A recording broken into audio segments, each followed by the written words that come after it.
I have an absolute treat for you all today. This could potentially be the most fun build in the game. Not only that, it's effective too. The gameplay in the background will all be from a solo GM run using it.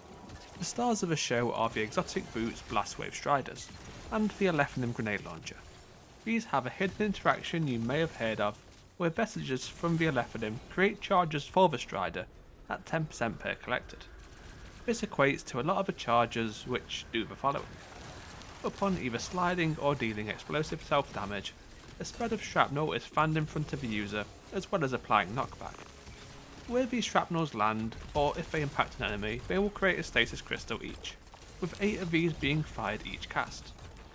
Also, upon activating this, you will be granted max frost armour stacks immediately, 5 at base and 8 if you use Whisper of Rhyme, which you should. And so it's already time to get into some tech. Here's the problem with the shrapnels, they have quite the spread. If you've used a Behemoth Super, you will understand this problem. It's all about finding the sweet spot in the distance between you and the enemy. Now, you could just figure out the distance of these crystals and slide accordingly, but there are other, probably better methods. If you use the Shiver Strike melee immediately following a slide, the shrapnel spread is heavily reduced, with the crystals being generated to your immediate left and right and a few in front. I recommend this when using the blast waves against champions or tightly contained enemies. You can also throw a glacier grenade behind the target or pop a barricade, as both of these will catch the shrapnel, causing them to detonate early in a smaller radius. And of course, the absolute best case scenario is just being in a confined space. Using these boots against enemies in small rooms or corridors can deal some ridiculous damage, and it may also lead to some kind of ridiculous physics moments too. Also, the intended way to charge a blast waves is just on final blows, which yeah, that does work fine, but the Alethonym interaction is what will get you just ridiculously fast procs. As for the Alethonym, there's so much to this weapon. I'll just flash up the Destiny Data Compendium's information on this thing for a second. Take a pause and read through this if you want, but be warned, it is quite a lot. I'll try to break it down and why this weapon is a perfect fit, even outside of the Blastwave interaction. So it's a micro missile frame like the Mountaintop, but unlike the Mountaintop, it uses primary ammo. This weirdly though does not mean it deals a lot less damage. In fact, because of its primary ammo usage, it will synergize much more with one of our fragments to deal much more damage instead. Depending on the type of enemy hit by Alethonym, it will function a bit differently. Red bar or major enemies is simple enough, it's just a standard missile grenade launcher hit with each final blow generating a vestige. But against champion and bosses, they will receive lingering impact damage over time, and while this is active, vestiges will be continually spawned from that target. This ends up generating a lot of vestiges very quickly, especially so since you can stack multiple shots on these type of targets. And the craziest part of this is you can actually spawn vestiges from immune champ or boss targets, so no matter what, you can be creating vestiges by just shooting these targets. As for what these vestiges are used for, on top of a unique interaction with blast waves, their intended usage is to generate ammo. Vestiges will fill a progress bar, which at 50% you can hold reload to generate a special brick, or at 100% a heavy brick. For heavy ammo bricks you will have to hold reload twice, which is kind of clunky admittedly, but I suppose it does give the benefit of being able to choose between special or heavy ammo. Finally, there is a catalyst now available for Alethonym, in Act 2 by reaching rank 145 in the Season Pass. This grants the One Throw trait, a 35% damage boost by simply hitting 3 targets, which can be done in a single shot and is a great damage boost. Overall, a fantastic extra perk to have on top of an already stacked weapon. And so that's the blast waves in the Alethonym covered, which had a lot more to them than what I expected really, but the synergy does go really hard. Anyway, guess it's time to move on to the build itself. The main setup kinda speaks for itself. Obviously we're Behemoth Titan with Glacier Grenade, you can't really go wrong there. And for the aspects I went with these two. Tectonic Harvest. This will spawn stasis shards upon either shattering crystals or shattering frozen targets. It also allows the stasis shards to restore a small amount of health on ore pickup, as well as grant a stack of frost armour. Even if you're already on max frost armour from blast waves, this will just refresh the duration.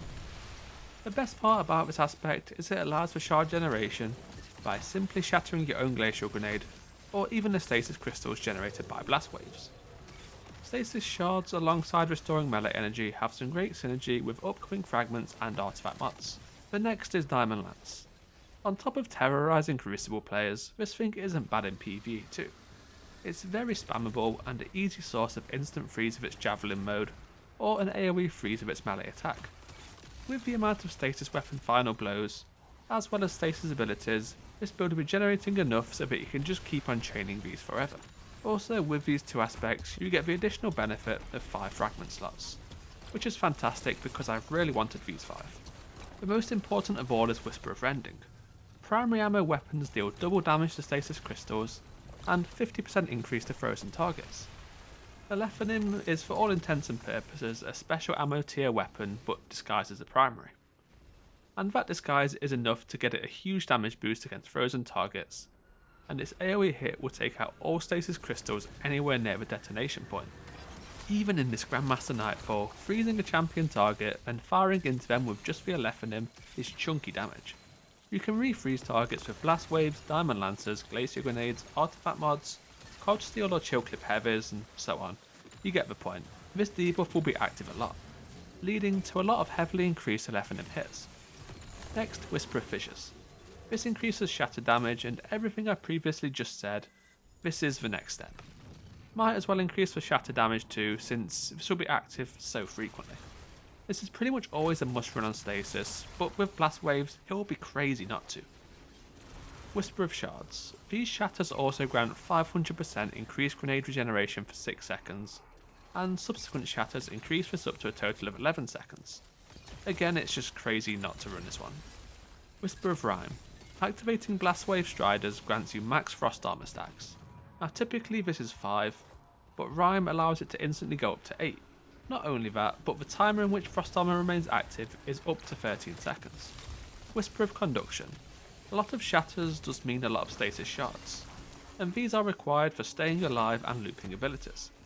This fragment makes all stasis shards nearby attract you, which I kind of wish was a thing by default, but it's not, so this is really useful to have. Artifact mods are sometimes a case of just pick what you like.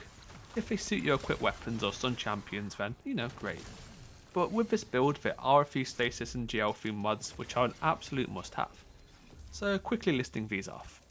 Hail the Storm increases shatter damage and creates seeking projectiles upon shatter which slow nearby targets. This one's the number one must have.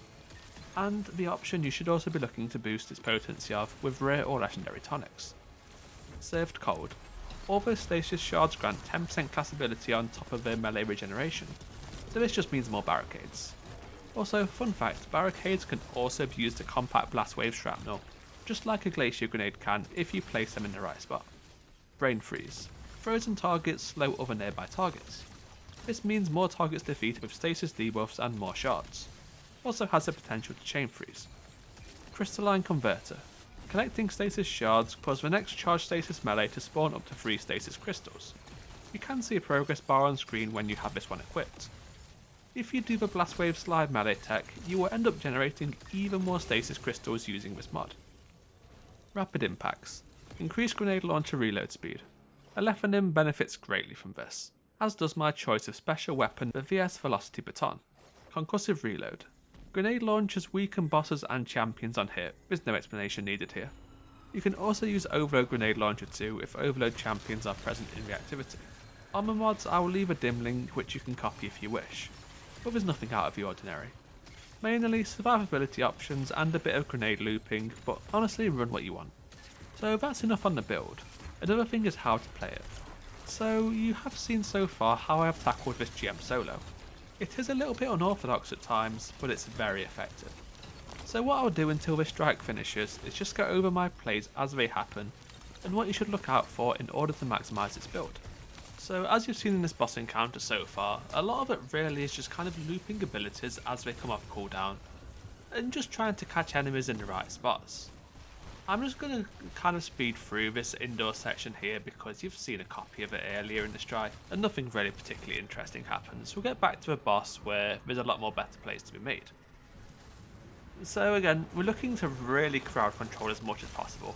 I know there'll be a lot of enemies spawning straight away, so throw down a Glacier Grenade, activate Super, and this entire area should be just completely destroyed. The artifact mod, which makes the shatter damage be increased and deal additional damage to nearby targets, actually comes in clutch a lot here. But even without the shatter damage would be quite impressive. Obviously using the rest of the super to damage a boss is reasonable enough, it's just finding the right distance so that most crystals hit. And then direct Alethonym hits on boss targets, as I've explained earlier, will make a lot of these messages. So even if you do just have a single target in front of you that happens to be like a big beefy boss or champion target, you can basically just infinite loop with blast waves. You see here I'm pretty much fully charged on blast waves. I'll throw one out here, some will hit the boss, some will hit the ad spawn, throw another glacier in that again immediately deals with the ad wave as it spawns in, and almost got another blast wave again, look. So I have one here, finish off a boss here with the sword. That activated the blast wave because I slid out the way of the sword. I didn't actually want to activate it there, but accidents happen, I guess. I went into this next room, like, this is a Grandmaster Nightfall, but it just doesn't matter. Of course, the modifiers won't always be this generous, like you might have to rely more on Frost Armour in some other runs, but because of this one with the increased health, it's just playing more aggressive. You can see this champion here, you can really just bully these things. I was getting in decent damage with the Alethonym, just making sure I'm safe with the barricade, and I did try and go for the boop again, but unfortunately it was not to be. So we'll just clean up with the Alethonym and the sword, which is, easy enough. Then at this point, back into a boss room to finish it off. I have blast waves pretty much charged and a super ready, so this should be, honestly, relatively easy. Get some crystal damage here. Like you see, this champion's pretty much dead. Like, I've not even done much to it. It's just kind of crazy how much shatter damage you get. And here I have super. I tried to be that smart here and block off the tether line, but it didn't work, so never mind. But this boss is in a very, very good spot here. Like you can see the distance here is pretty much perfect. He's stuck between all of these stasis crystals. As soon as these shatter, that's going to do heavy damage. Yep, just instant chunk and died. That's the kind of thing you've got to really master with this build. That's probably the skill curve to it. Is just getting pretty good positioning with all stasis crystals, whether that's the blast waves or the super. Thank you for watching.